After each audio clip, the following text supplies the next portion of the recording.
Today, we're going to be going over osteoarthritis. This is also called OA. That's what it's commonly referred to by, if you're going to see it on a script or something like that. But for the boards, they'll write it out. No worries about any sort of abbreviations or anything. So let's get started.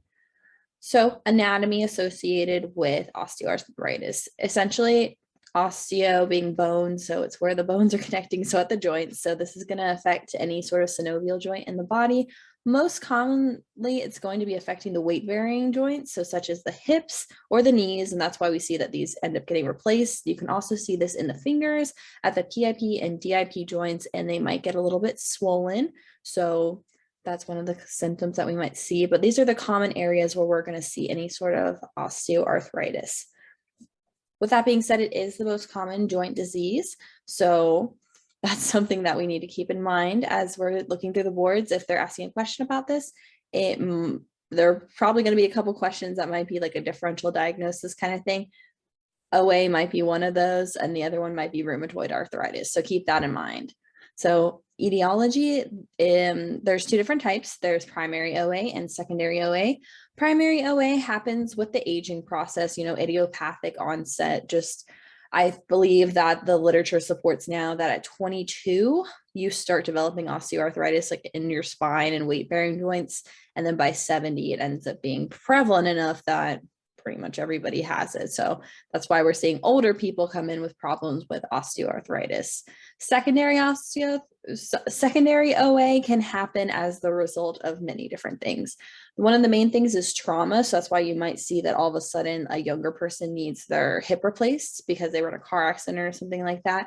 That could be because of trauma. And then also stress fractures. That's another thing. So anything that's causing stress to the joint itself on either the ends of the joint or even just in general, just the wear and tear of whatever they're doing. So this is also why we'll see OA happen with people who are working in warehouses on that tile and the concrete flooring, because it's putting so much stress on the joint, they'll end up getting OA as well.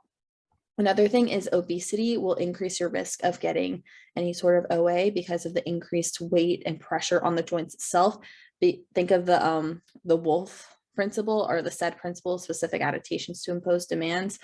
If you're going to put more stress on the joint, it's going to build more bone, and that's kind of just what's happening there. So that's something that can cause OA with the osteophyte formation. They're forming the osteophytes where they really shouldn't be because they're stressed, and that's why obesity might cause OA. And then also type 2 diabetes might cause this as well because it also has a metabolic component. So that is something that could also cause issues with OA.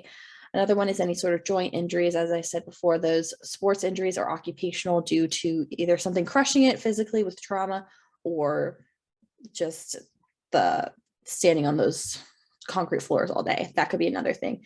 And then any sort of neuromuscular disorders could also cause it due to the imbalance of structural support on the joint through the muscles.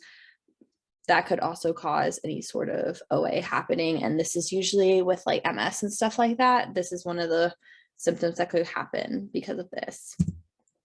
So what does OA look like? So essentially what it is you have the osteophyte formation. That's just more bone cells that are projecting off of the ends of the joint. So that's what the osteophytes are. I should have put a picture here. I just realized that. But sorry, there's no picture.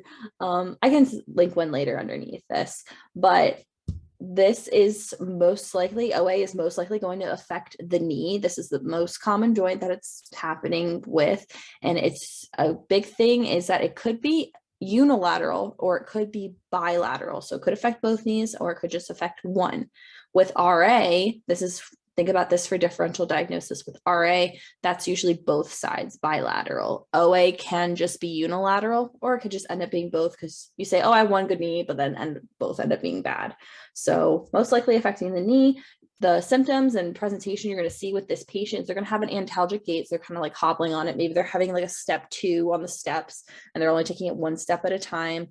You'll see a varus deformity. So that's the bow-leggedness. So that's where it's kind of coming out towards the sides rather than a valgus, which is where the knees are caving in, which is the knock knee. So varus is the bow-legged, and that's what we see with OA.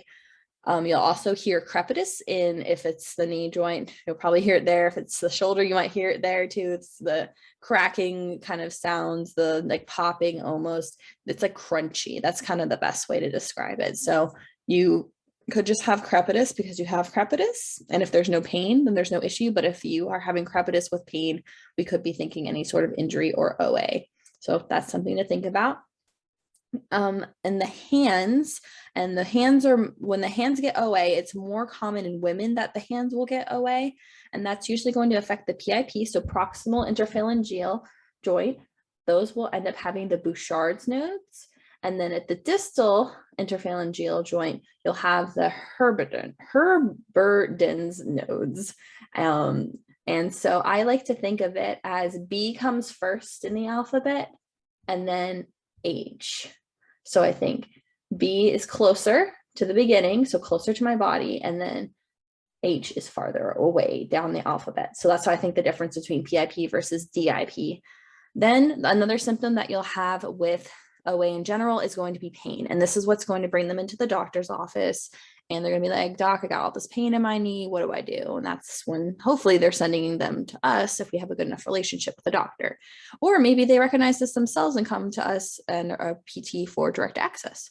So they'll have the pain, they'll have the stiffness really bad in the morning, but it'll decrease within like 30 minutes or so. Once they get that leg moving, and I'm sure patients have come to the clinic, they're like, it's really stiff when I first wake up. But then after a while, once I start moving, once I get out of bed, take a couple steps, it starts feeling better. That's also the difference between this and OA and RA.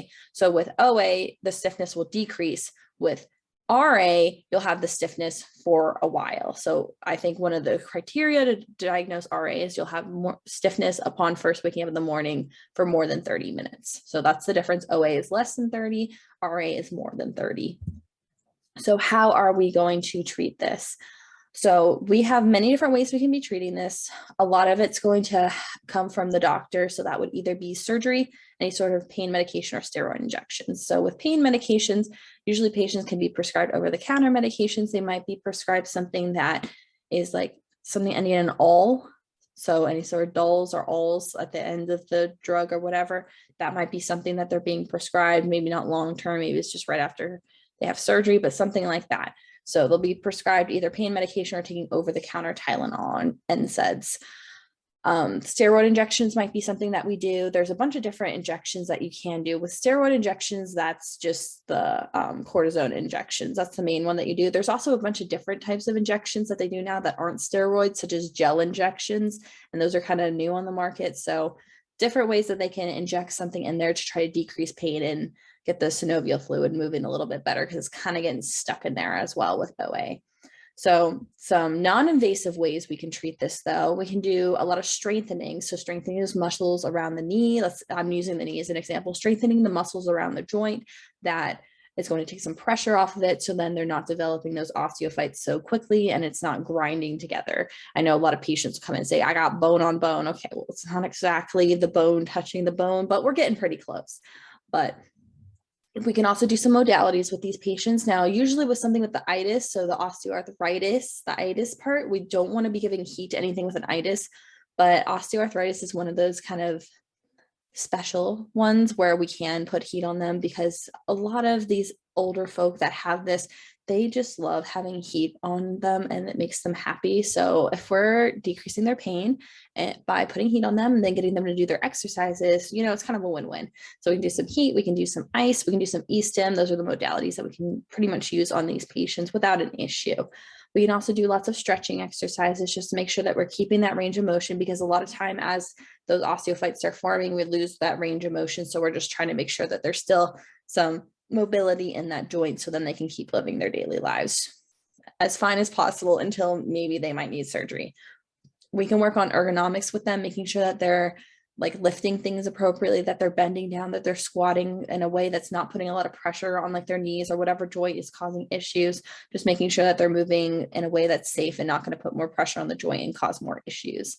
Aquatic therapy is also a good option for these folks, because the warmth of the water, then also it's less pressure on the joint, so we're not making those osteophytes form as much. And generally, a lot of older people just like the aquatic therapy because they feel like they can do more and then they can strengthen more, and then they're more likely to come to therapy and continue working on themselves. So honestly, it's an all around good option for aquatic therapy. Now, our invasive options, as I said before, we can do a scope with debridement, and that's kind of where they go in. They just kind of shave down all of the osteophyte formation and bones just causing problems, and they kind of make it a little bit more smoother. But that usually it's a little bit of a band-aid on the issue. But for some people, this can work really well, especially in the shoulder or something like that. They just shave stuff down, get all the gunk out, and then you're good to go. But the most common thing we're going to see with somebody with OA is they're going to have their joint replaced. It's most likely going to be their knee, might be their hip. I've seen people's thumbs get replaced. It's pretty cool. Their shoulder is the next one that might get replaced. Any of those things, with all the crunchiness and stuff, they need it replaced to have a smooth joint surface so they can get all that mobility back, whether it be their shoulder, whether it be their knee, whatever they need. That's usually the way that we're going to be fixing away, by just getting rid of the bone and making it an artificial surface. So from that point over, we'll be treating them for that with general strengthening, but that's another video. So keywords I want you to think about when you're seeing something that might be OA on the boards, and this is kind of important. So I said unilateral involvement. So that's kind of a lot of these are to differentiate between rheumatoid arthritis and osteoarthritis. So the unilateral involvement, that's going to be more towards any sort of OA kind of thing if we're thinking between the two, that's the option, because rheumatoid is both the weight-bearing joint, so the hip or the knee. Those are going to be the ones that are kind of more affected because there's more weight and pressure and, stress on those joints. So they're more likely going to be having issues with osteoarthritis forming. Crepitus, that's a big one because there's only a couple situations where that will appear, and osteoarthritis is usually one of them, especially with crepitus with the knee. So it might be like the therapist puts their hand on their knee and they feel almost as if like a crunching kind of movement and a popping sound. So then you start thinking, okay, they have crepitus, or like they're saying, oh, my knee sounds crunchy when it walks up the stairs. They might not use crunchy. The boards will probably use a more fancier option, but I like to say crunchy because that's literally what it sounds like. And then the Bouchard's are Heberden's nodes for the osteoarthritis in the hand. Remember, Bouchard's at the PIP because it's closer. So closer to the beginning of the alphabet. And then Heberden's nodes is the DIP farther away, farther down the alphabet. Then osteophytes, that is the hallmark thing of what's going on with osteoarthritis. The osteophytes are going out of control and they're forming too much and making it there's a lot going on in there. It's very crowded with osteophytes. And then, as I said before, the difference between OA and RA is that OA will subside within 30 minutes in the morning. RA will continue. So if you're seeing something that might seem like it might be OA, but then you see like they have had pain for like most of the day, that's starting to shift towards, okay, maybe it's RA. So everyone's favorite, the sample question. So a physical therapist assistant is treating a 65-year-old woman with pain in her left knee, as well as warm, swollen PIP joints. Based on this woman's diagnosis, what are other symptoms she might present with? So then we have 1, ulnar drift, 2, genu valgum, 3, genu varum, or 4, pain for 2 hours when waking up. So I'll give you a minute to think about this.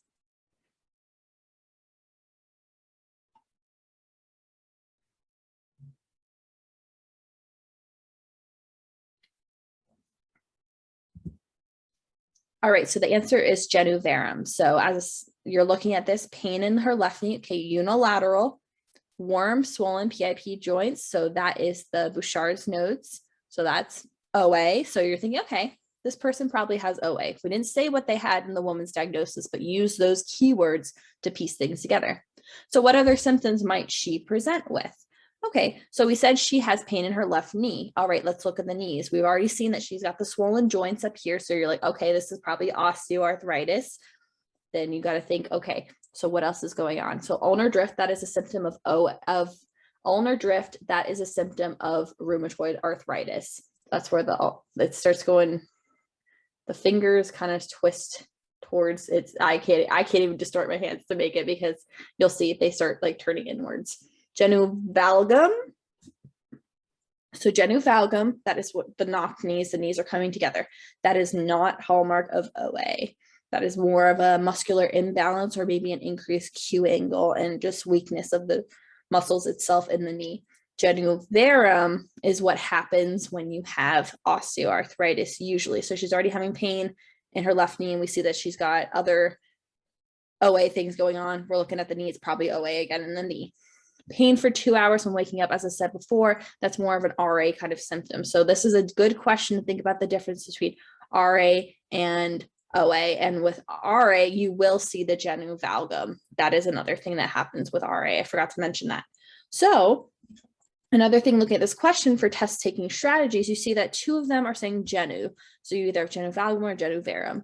Kind of take a look at that and be like, okay, these questions, these answers are very similar. Maybe I should take a little bit more look at that. So I hope you guys enjoyed today's episode, and I will see you in the next one. Take care.